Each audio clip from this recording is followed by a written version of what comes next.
আমরা প্রতিদিন অনেক কাজ করি, স্কুল, কাজ, মোবাইল, বন্ধু, সব কিছুর জন্য সময় বের করি।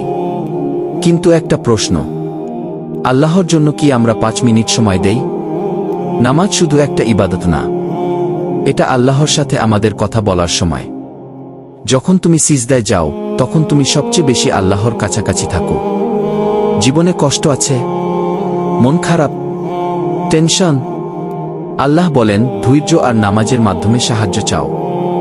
ভাবো তো, যিনি তোমাকে চোখ দিয়েছেন, শ্বাস দিয়েছেন, জীবন দিয়েছেন, তিনি দিনে মাত্র 5 বার ডাকছেন। আর আমরা বলি পরে পড়ব। কিন্তু যদি সেই পরে আর না আসে? বন্ধু, দুনিয়ার সবকিছু একদিন শেষ হয়ে যাবে, কিন্তু নামাজ, ভালো কাজ, এসবই আমাদের সাথে যাবে। আজ থেকেই চেষ্টা করি, 5 ওয়াক্ত না পারলেও অন্তত 1 ওয়াক্ত নামাজ ঠিকমতো শুরু করি। কারণ আল্লাহর দিকে 1 কদম গেলে আল্লাহ আমাদের দিকে আরো বেশি এগিয়ে আসেন। আল্লাহ আমাদের সবাইকে 5 ওয়াক্ত নামাজি বানিয়ে দিন।